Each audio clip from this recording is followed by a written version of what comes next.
Welcome, ladies and gentlemen, to this televised panel coming to you from the African Development Bank annual meetings that are currently in session in Lusaka, Zambia. The African Development Bank has, under its new leadership, President Adesina, highlighted 5 key priorities for transforming Africa, known as the High Fives, namely, light up and power Africa, feed Africa, industrialize Africa, integrate Africa, and improve the quality of the lives for all of Africa's people. At the top of the AfDB's agenda is Africa's Energy Challenge.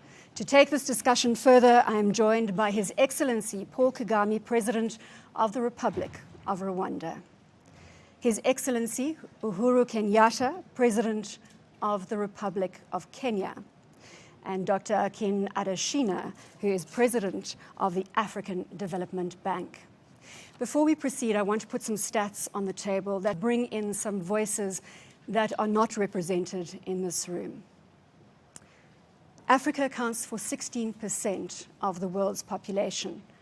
It's difficult to rationalize then that Africa also accounts for 53% of the world's population that does not have access to electricity.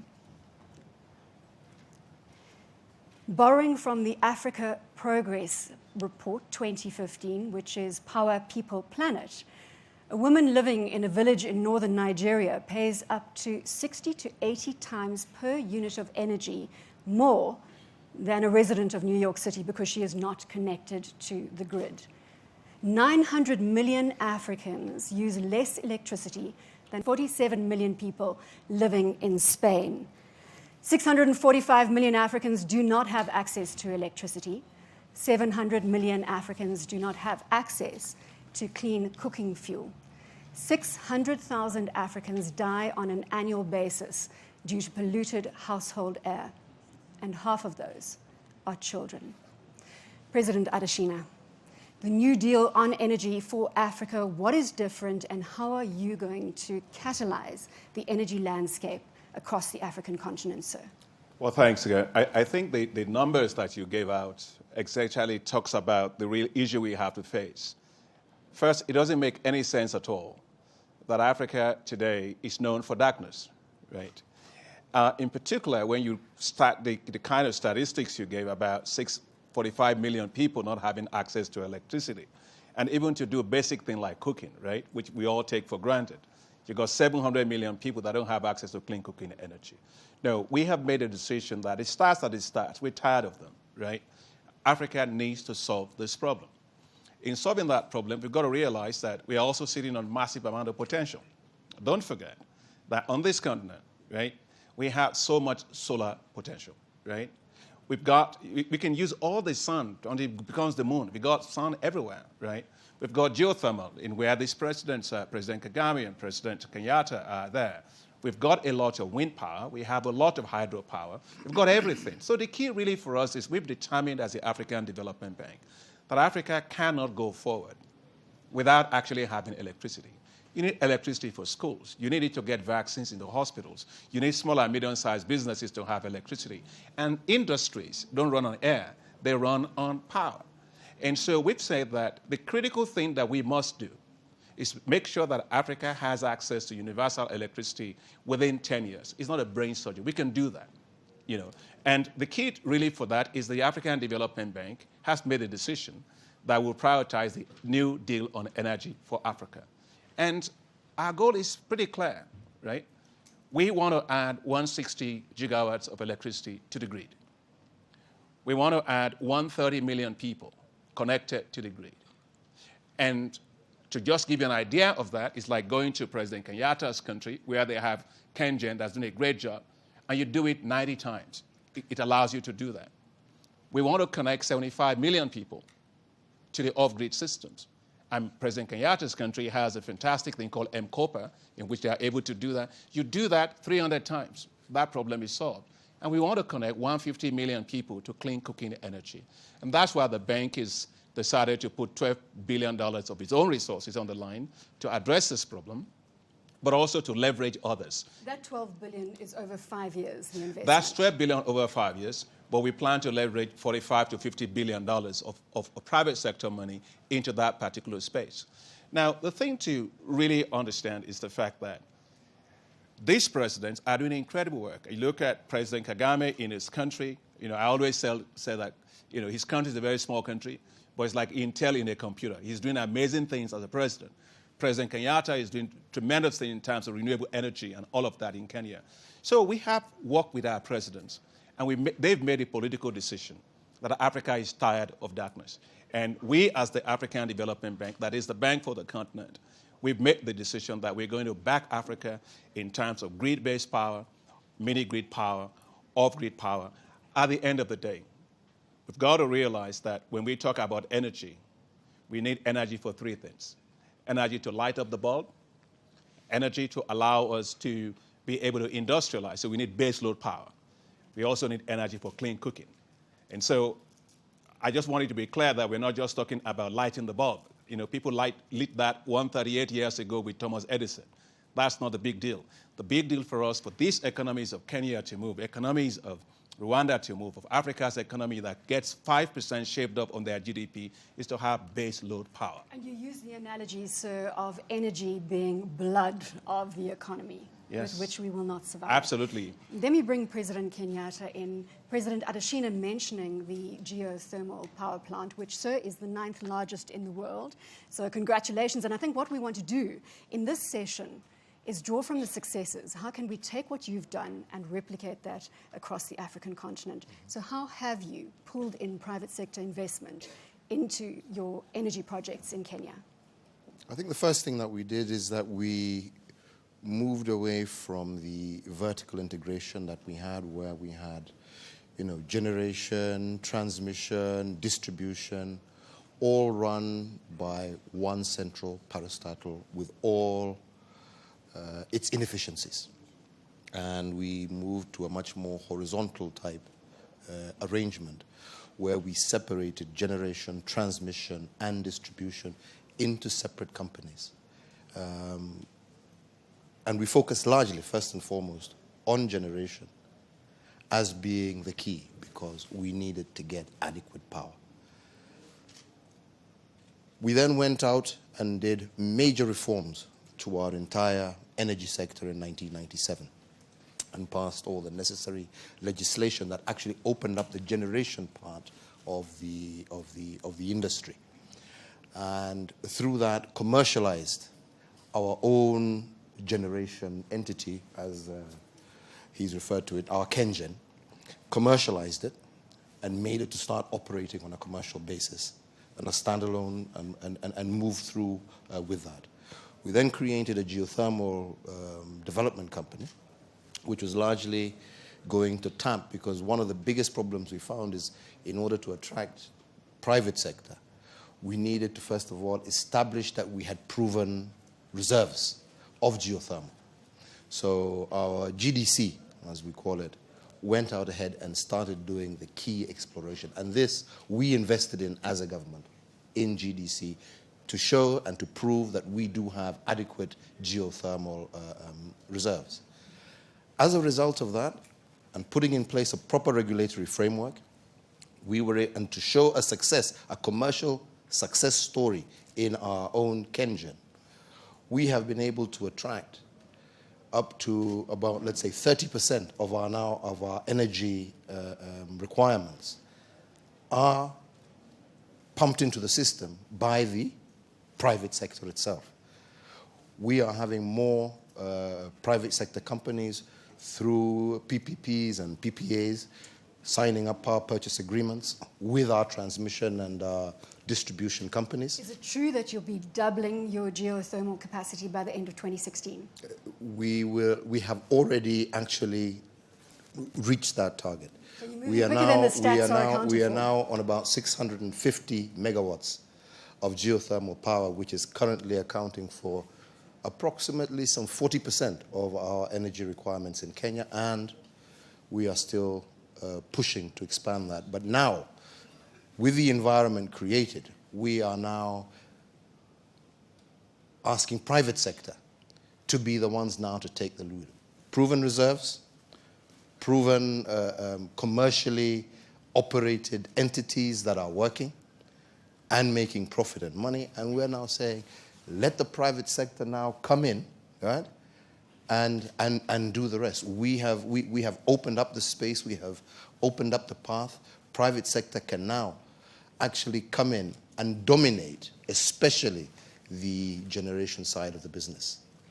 President Kagame, Rwanda, you had energy access at around about 8% in 2010.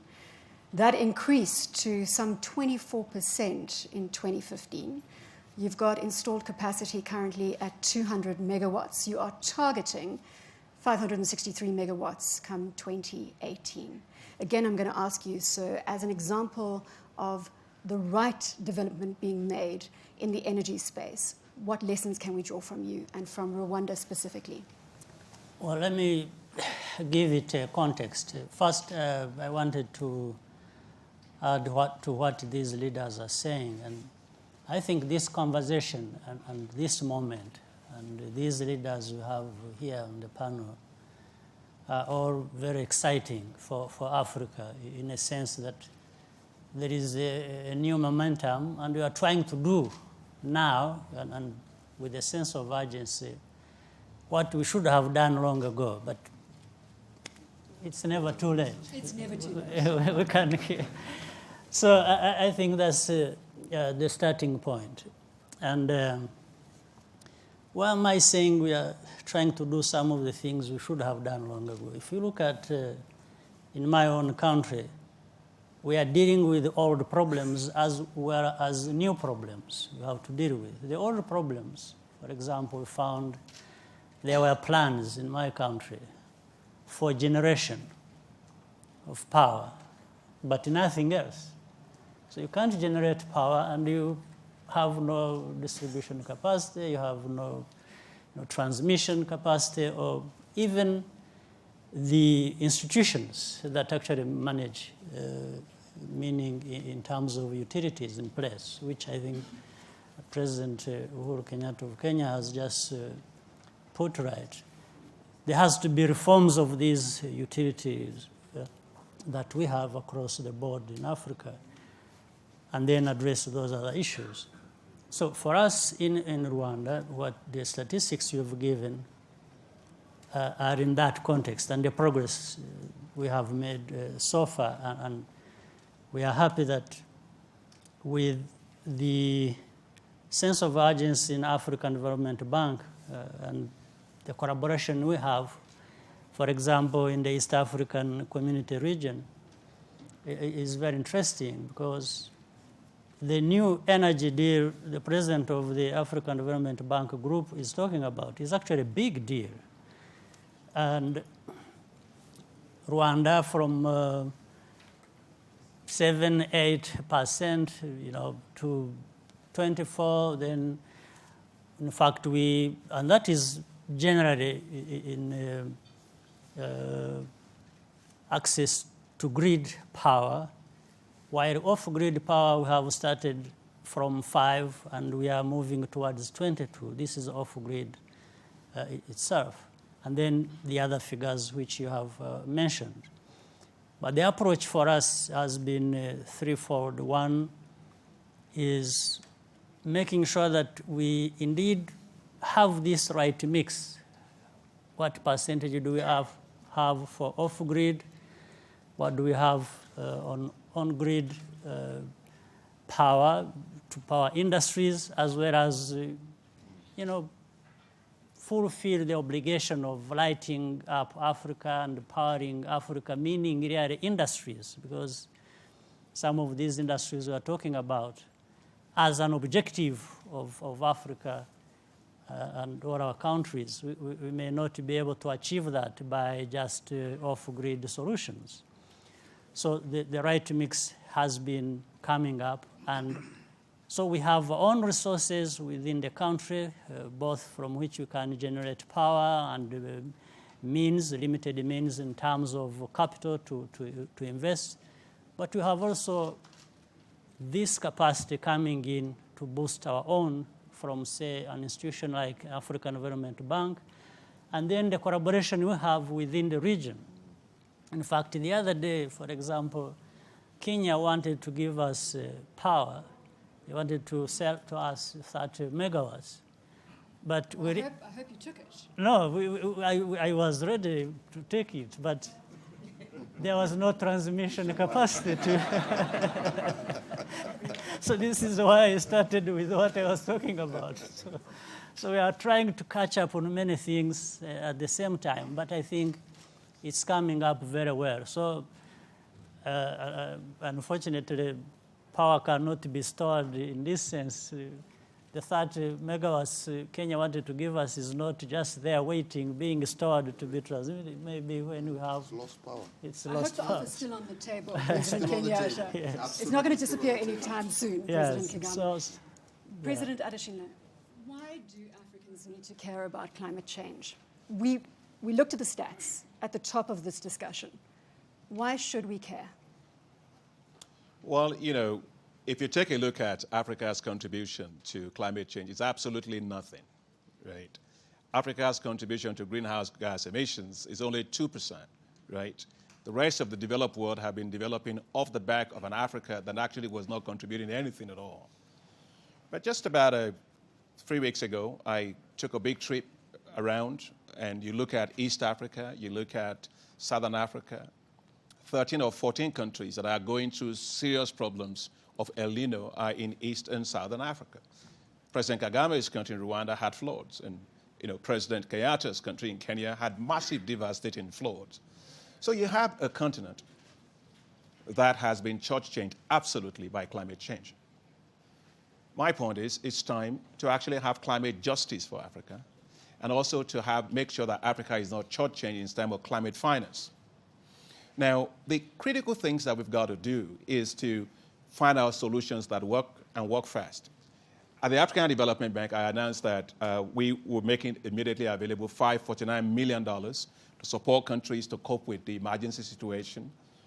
But in addition to that, we're also going to support them to be able to build more climate resilient economies, but especially in agriculture, that is quite susceptible to that. I was in Malawi, and I went to one of the farms, and we were going to the airport, and I picked up the maize cob, and it was just like this, right?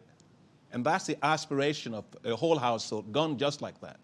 And so the three things I want to say about this as follows.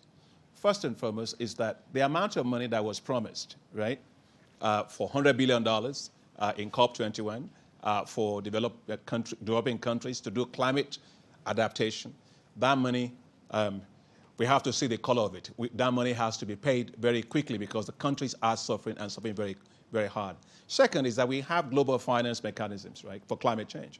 We have the Global Environment Facility. We also have the Green Climate Fund. Now, these two agencies need to pay up for the premiums for the African countries to be able to insure themselves with the African Risk Capacity Organization, which actually does fast disbursing funds when you're actually hit with catastrophic events like this. It worked for Senegal. Senegal was able to get $17 million payout from that. However, somebody has to pay for it. I think in this case, African countries should be asked to pay a lot for that. The global financial climate finance facilities should be able to do that. And lastly is to look for ways in which we build climate resilience for our economies themselves. In agriculture, I think looking at how we manage water use efficiency become very, very critical. In the energy sector, also making sure that we've got to reduce the deforestation we have. There's often a confusion, thinking that the problem of Africa on energy, the carbon emission is coming from the energy sector. Absolutely not. 85% of all the energy that we have is coming from firewood, from charcoal, and from biomass. That's what we call, quote-unquote, energy. But because of that, Africa is scavenging for energy. People are cutting down all the trees, and forest deforestation is massive, which, again, will reinforce the susceptibility to climate change. So we've got to solve Africa's energy situation if we're going to have any chance at all of solving the climate change problem. So we've got to link both, and that's why at this annual meeting, we're looking at both energy and we are looking at our climate change. So let's talk about the energy mix, President Kenyatta. What is the ideal energy mix that we're striving for? We've got an abundance of renewable resources on the African continent. That's where Africa is very rich. How do we get the balance right? I think we've got to really focus on tapping on the natural resources that we already have. And in Kenya, for example, we have tried to maximize our utilization both of hydro, of geothermal, of wind, and solar. And with a clear focus on what we know and understand to have plenty of, which is geothermal. And as of today, as a country, like I said, we're about 40% of our requirement, 45% of our requirement being met through geothermal. About another 25 to 30% now through hydro. About 8% through wind, and some 6% through solar. So thermal is only about 10%. Right? And I believe that as a continent, we have tremendous resources that can enable us to really push the renewables over and above the thermals on this continent. And it is a question of how do we link the capacity available, for example, in Kenya, as President Kagame was saying, and how do we connect ourselves so that those who have an abundance of potential, especially in the green energy, countries like DRC, and have huge hydro potential, right? Over and above their requirements, how can we interconnect ourselves so that this power... Are you bringing us to Inga Dam? I was holding that for President Adesina. It wasn't me. This time around, I didn't bring it into the conversation. It's all rests with President Kenyatta. No, it's critical. I think what the president is saying there, and both presidents are very passionate about it. In fact, we talked about it with President Kagame just about moments ago before we came on the television set. You know, potential is important. Africa has just told you about its potential. We've got potential for solar, 11 terawatts. Potential for hydro, 350 gigawatts. Potential for wind, another 150 gigawatts. Geothermal for him, it may be another 15 gigawatts. Inga Dam is 44,000 megawatts. But we're sitting on potential. Nobody lights up a house with potential. Nobody powers an industry with potential. We've got to work to do it. And I think on Inga Dam, we all agree that this is something that is more than the DRC, by the way. It's an asset for the whole of Africa. And we're working with the government. The African Development Bank is providing a lot of financing to help with this, and World Bank and others. But we've got to also look at how do we finance the transmission. President Kagame was talking about he wanted power, but there was no transmission. If you get the Inga working, and you've got to do the transmission line that goes right through many countries, and South Africa wants to have an uptake of it of about almost 2,500 megawatts. Question is, who pays for the electricity? This is where the bank comes in.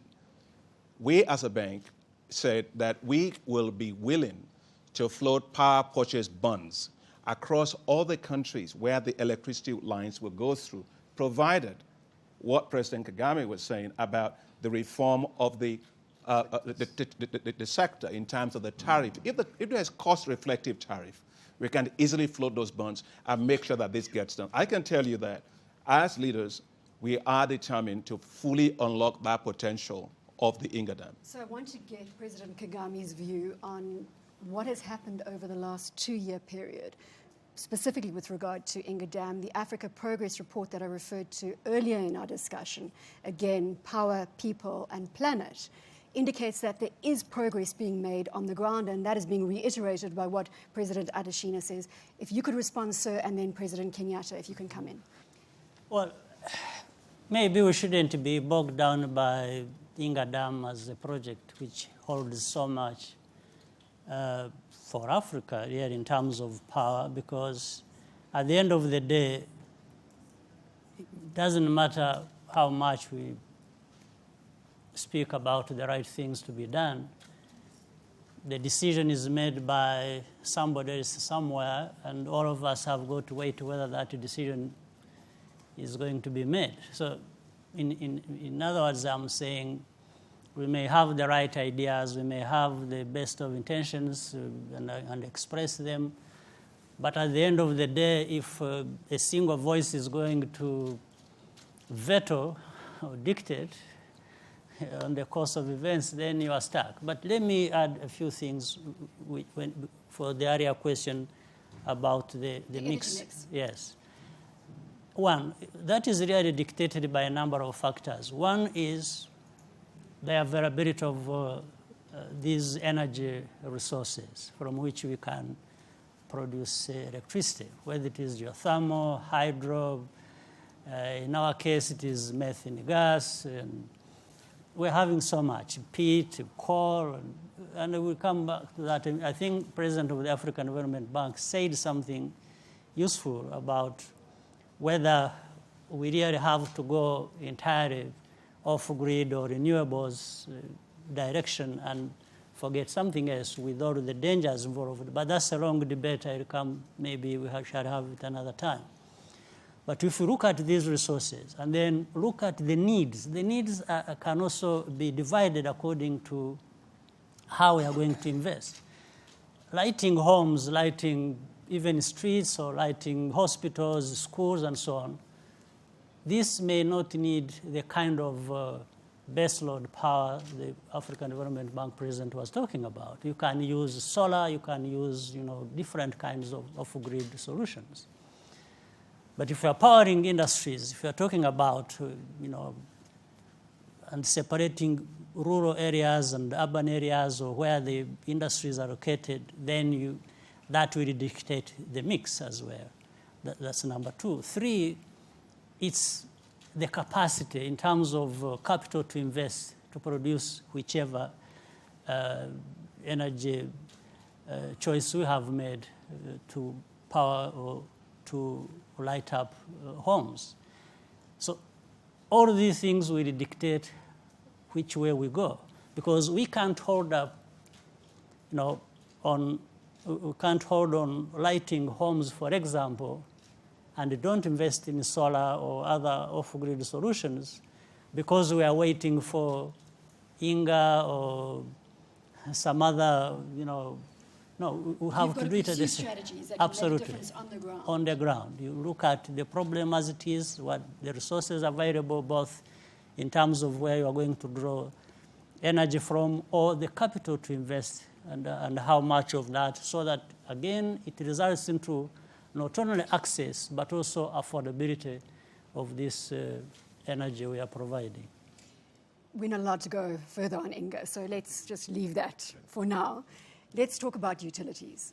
They're the focus of much public anger, mismanagement, high levels of debt, corruption, and possibly largely to blame for where we find ourselves from an energy perspective on the African continent. You mentioned earlier, President Kenyatta, how you had dealt with the utility within your environment. Perhaps you can share some further ideas in terms of transforming utilities across the African continent. We in Kenya took a decision that our sector was going to operate on a commercially based manner, whereby we would bring private sector initiatives into the industry. And we have seen it working superbly, like I said, to the point where 30% of our current power generation now is being done by the private sector. But that is because of the reforms that we did in the sector. We established a proper regulatory body that encouraged transparency in terms of the offtake agreements, so that there is open and clear transparency on the tariffs, on everything, so that people know what to expect. Very clear power purchase agreements also, right? That were similar and cross-board. So these are the critical ingredients of driving this sector. We've got to recognize as government that energy is a commodity like any other, and it has to be treated as such.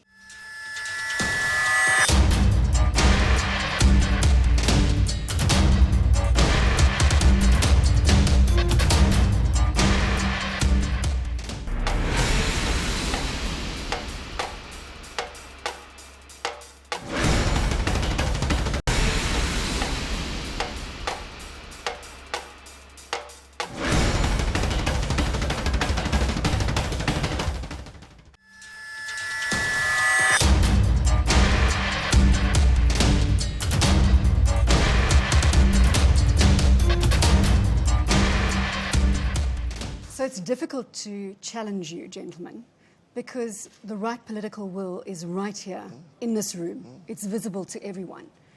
But the question is that are all leaders of this caliber? And perhaps President Adesina. I won't let President Kagame off the hook. He'll come back. He's just got a moment longer to think about it in terms of African leadership. Can we widely state that African leadership is all working in the right direction? Well, let me first quickly address one thing that President Kenyatta just said on the utilities, and to say that I fully agree with him. I think the critical things we have to do all across Africa on utilities is get access to the right technology, good management of the utilities, and good financing framework for them. When I was in Korea, I saw the utilities are so well managed that they told me that the downtime in their distribution network was 10.23 minutes. I had to almost ask them, do you mean 102 days or what? They say 10.23 minutes. I said, that's about all the time that we have electricity in most parts of Africa. So I think reforming the utilities is a big part of what we as the African Development Bank, under the New Deal on Energy, it's going to do. But to your point in terms of political will, I mean, these are great leaders here. We're just inspired This is the Africa I want to live in. You know, I mean, when we were in Kigali at the World Economic Forum, President Kagame hosted us to a lunch. And when he was closing the lunch, he got up and he said, well, I don't want to speak for all the other presidents, but I just want to say that I feel terribly ashamed that we don't have electricity in Africa. And then the next president picked it up, and the next president picked it up.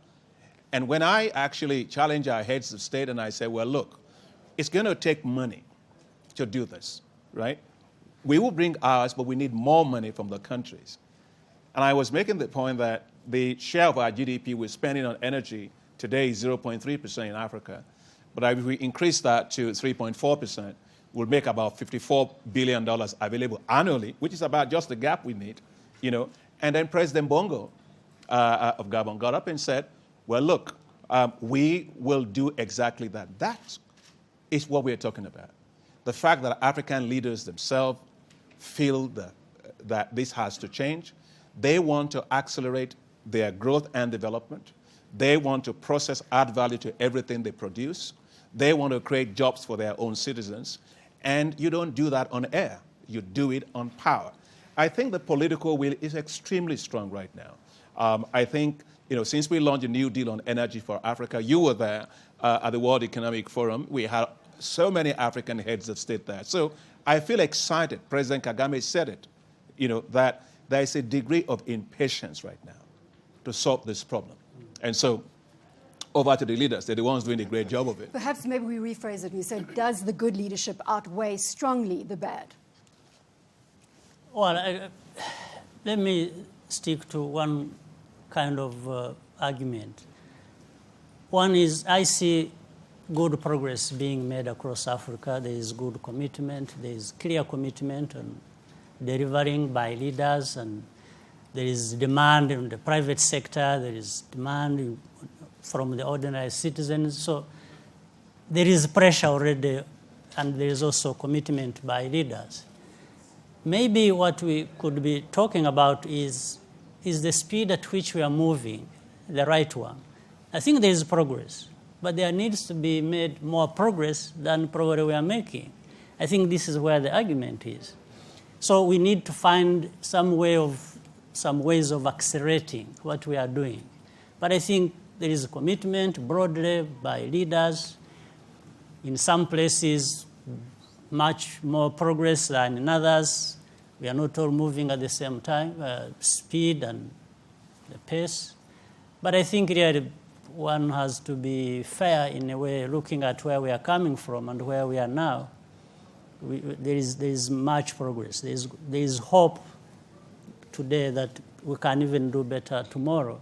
So I think that's what we need to keep emphasizing.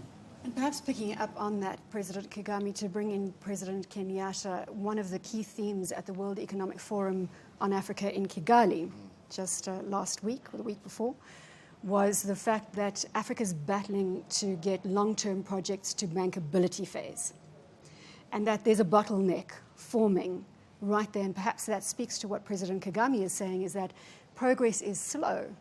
Can you perhaps enlighten us on your thinking about these large projects in the infrastructure space, particularly in the energy space, that need to get to bankability phase and that doesn't appear to be happening quickly enough? I want to go back a little bit to what President Kagame said, this issue of commitment. I believe there is the commitment, and that commitment is across the continent. And I have seen it from talking with my colleagues, from the various meetings that we've had. There is clear commitment that something needs to happen and something needs to happen fast.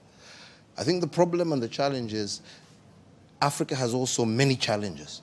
And where do you really put your focus? Where do you put your resources? I believe that we need to prioritize. We can't do everything in a go. And this is where energy, I believe, comes to the forecourt. If we can focus on energy, as we are doing, for example, in Kenya, because what is our greatest challenge? Our greatest challenge is to create jobs. We're not going to create jobs if we can't industrialize. We're not going to industrialize if we don't have power. So the first step in the path is we've got to be able to create adequate energy and not run away from the fact that these are mega projects, right? And this is really what we ourselves are focused on. And as I told you in the beginning, when we started, we were told, you don't need this amount of power. Yeah? That was the biggest challenge. And we said, look, we have a deficit, right? So don't say these are our current requirements. We want you to look at what are tomorrow's requirements. What are tomorrow's requirements? And as such, and we started pushing through, we ourselves as government, through various initiatives, started powering up our primary schools. As a result of powering up our primary schools and powering up the neighboring communities around the schools, we saw ourselves pushing our connected citizens from something like 29% 3 years ago to almost 52%. And then all of a sudden people started taking note and saying, well, there is demand, right? And this in itself creates that bankability when people start to say, oh, wait a minute, I mean, there is actually, demand. Africa is undersupplied, not oversupplied. I think you're galvanizing President Kagame to wanting to say something here. Yeah, our African situation is a bit confusing in a sense. I have to, and that's the reason I mentioned at that time that I am ashamed on behalf of others as well. Let me give you just a quick example happening in our region, which will tell you a problem. You have heard of probably the project we have between DRC, Burundi, and Rwanda. Rusizi 3, then Rusizi 4, which would give us enormous yes, and the studies are there, the money is there, we have got funders. Imagine the funders are the ones running after us to give us money. They're queuing up to give you their money. Absolutely. And we are there holding back everything. This is something that would total up to close to 500 megawatts. And, even last time in Washington during the World Bank board meetings, people go together, but so you try to, I even told our friends in the region that even if we have problems, or we want to have problems, so we are interested in those problems more than having electricity. Why don't we separate these two? Let's continue having our problems, but let's allow our citizens to have electricity so we can... Please don't stop the development on the electricity yes, side. because this is what I was saying. I said, That's the focus. let's just... The focus. Yes. The focus. So, no, we've touched on something very interesting, and President Adesina, I want you to come in here because you have both gentlemen made very important statements. President Kenyatta, yours was about, I mean, lots of important statements, so I'm not taking away from the other statements, but one that stands out right now is about tomorrow's energy requirement for Africa. And President Kagame has added to where I'm going with this thought process by saying the money is there. They're queuing up. They're waiting to give it to us. President Adesina, you have also stated that the money is available to finance Africa's energy solutions. And we go back to the Africa Progress Report of 2015, which says that $55 billion is needed annually up to 2030 to create universal energy access for all. $21 billion is being deployed in wasteful subsidies on an annual basis. The money is there. Tomorrow's energy requirements, we know what we need to achieve to hit universal energy access for all in Africa. Your thoughts? Well, I think that when it comes to the issue of project preparation that you were saying, I think that's a very important point, that how to take projects to bankability. And that's why the African Development Bank with the African countries set up what's called Africa 50. It's one of the platforms that we set up to mobilize financing for this. As of last month, we have about $830 million subscription into that. And so that will help quite a lot in terms of project preparation. I just want to say that that's very crucial. But there are other things to unlock financing. One big issue is the risk. President Kagame was talking about. You got political risk sometimes, right? You've got project risk. You've got financial risk. So somebody has to step in and de-risk the entire financial value chain to go into the energy space. And that's where a multilateral development bank like ourselves, we do a lot of partial risk guarantees. We have a lot of partial credit enhancement facilities. We also, in fact, do support. Even MEGA facility works with us, the multilateral guarantee agency, to ensure political risk. I think this is very important because you can say the money is there. The question is, why is the money not going there? The money may not go there because the project is not well prepared. The money may not go there because the risk is high or the perception of the risk is high, so somebody has to actually de-risk that. But having said that, we've got to mobilize the money. And to your point, I firmly believe that the monies to actually close that gap is in Africa today. Correct. You take how much we have in terms of the tax revenue every year. It's gone up well. We're at about $500 billion a year. You take 10% of that and you put it to what President Kenyatta says our number one problem, energy. You're there. That's the gap right there. The second is the fact that the money that also belongs to people shouldn't be found in other people's personal accounts, right? So we got illicit capital flows of $60 billion in the continent. We end that. We light up this continent right like that. And finally, it's the fact that, it doesn't matter how much efficiency you want on energy. People look at energy efficiency. Efficiency multiplied by 0 is 0, right? You've got to actually have more money. And that's why I'm saying that for our countries, it's very important for the share of the GDP going into the energy space to be increased. As we increase that to about 3.4% from 0.3%, we'll get about $54 billion a year. And don't forget, there's a huge amount of money sitting there in our pension funds on the continent, $334 billion. They have been invested in treasury bills in countries in which the real rate of interest for the next 10 years is negative, right? And yet we don't have access to electricity. Now, we've got to find a better way of actually leveraging all of that for Africa's development. There's nothing, what are we talking about? Darkness. You don't trade darkness. What are you going to trade? Where are we going to do with it? So I think that the critical thing is we've got to mobilize all of this capital and go into the energy. One last thing I just want to say on this is there's a big elephant in the room, which is always around coal. And I think that we've got to discuss that. we're not going to build houses with coal. We're not going to build roads with coal. Today, 46% of all the energy mix in OECD countries comes from coal. Several countries are increasing their coal shares. And I think today you have clean coal technology that allows you to be able to use coal and don't make the mistakes of the past. And some people can say, well, we don't want you to make the mistake that we made. Well, if you made certain mistakes that made you rich, that seems to me like a very good mistake to make, right? However, today, if you take forget emotions, forget ideology, let's look at the numbers.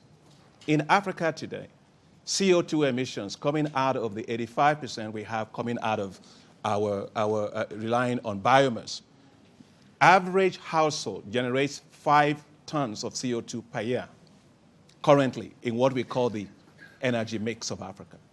If you go to clean coal technology with supercritical technology, you reduce that in Africa down to 1 ton per person per year. If you go to ultra supercritical technology, which reduces the particulates to about 99.9%, your sulfur oxide down to about 98.5%, and also your nitric oxide to about 98.3%, you go to 0.9%. So a brilliant formula. No, but what I want to say is just because President Kagame talks, we know him as one of our technology wonks presidents. Both of them are. We think that the issue is Africa doesn't need pity. Africa needs support in terms of technology, innovation, to unlock all of the resources that it has. It cannot develop from what it doesn't have. It has to develop from what it has and do it in a way that's environmentally sound. The worst thing for the environment on this continent is lack of energy.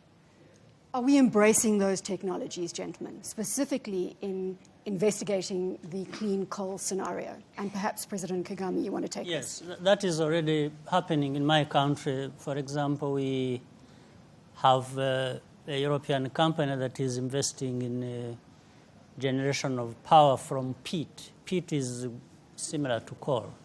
But because of good technology being used, I think we are going to have a lot of electricity from this resource we have and without too much emission of carbon dioxide.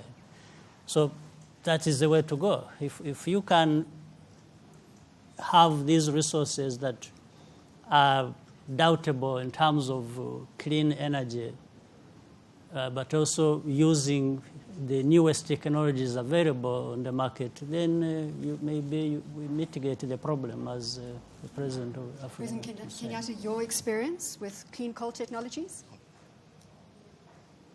Let me put it this way. We have one plant that is currently, again, private sector driven, that is currently in the works in one of our towns. So the fact of the matter remains that the technology exists. We don't have to be concerned about that. The technology exists. And they are focusing on that in our Lamu project because we are quite clear on all these issues of emissions, but they have assured us. And really, it's not a question of assurance because we know the technology is there. The big question is going to be, can we utilize this technology and still be able to have affordable, cost-effective tariffs? All right? So what we have said is that we will look at geothermal, we will look at coal, we will look at, all the resources that we have. All right? But the key thing for us is that at the end of the day, we must get our energy at a cost that keeps us globally competitive, right? The rest is for the private sector to do, and for them, they have that technology. We will set up the regulatory framework, the emissions framework. The rest is theirs, right? You do it, give it to us at this cost. But let me just say something about the technology mix issue. Is that, if you don't have food and somebody brings food to you and you're starving. And you don't have the choice to ask, I want to know whether this is organic food or non-organic food, right? If you don't have electricity at all, we are starving. Africa's situation on electricity, we are at zero. And so if you connect people to electricity who have never been in darkness for years, right, they're not going to ask you, well, is that source that you have a clean source or a non-clean source? We know, President right? Adesina, it goes to what I was saying earlier. Why do we care about climate change? No, I am all for the environment, but I'm also more for pragmatism and the very fact that Africa can't wait. Look, we've got 3,500 Africans dead at the bottom of the Mediterranean Sea. Even insects move from where it's dark to where there's light. And so as we accelerate the investment in energy, we get our young people to work. We get small and medium enterprises to work. We get industries, the heads of state are to work. We create jobs for the young people, right? Terrorists operate better in the dark, right? Where everywhere is dark, right? You got just terrorist movements all over the place. So from a security perspective, from an economic growth perspective, from the industrialization competitive, Africa needs to move fast. And I think what you're hearing from these presidents, what you're hearing from us, is that we're simply tired. We're simply tired of not having electricity.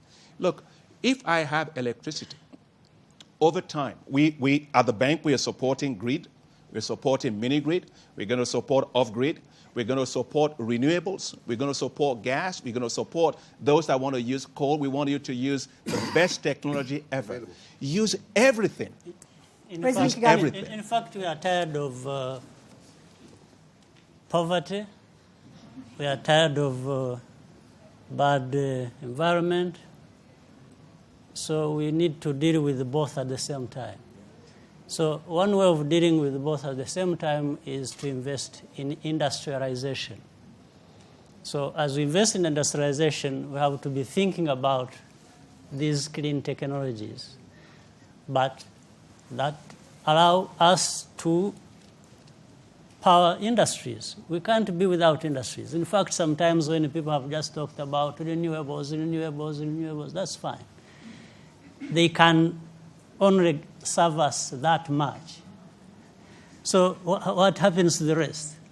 If there were availability of renewables, affordable and could power industries, then that's the best choice. That's what. But so it's about deploying a dual development path. Yes. So we have to be laying realistic. The foundation for low carbon strategies while pursuing the development of traditional energy resources. I think that dual strategy is the pragmatic strategy, right?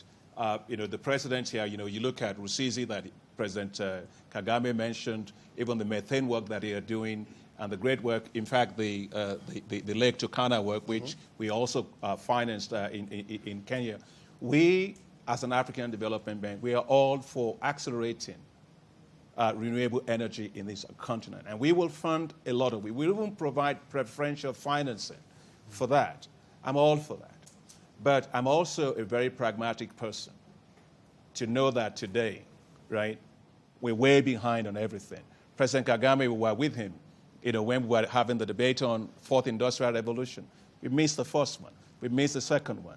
We missed the third one. Now, you can have 10 industrial revolutions. Every single one of them, none of them works on air. All of them works on energy. They work on power.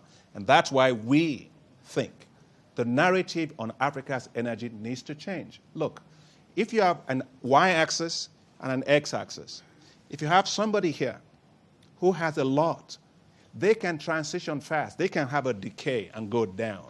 If you are at zero, the only place you can go is negative, right? So you've got what Africa needs in narrative.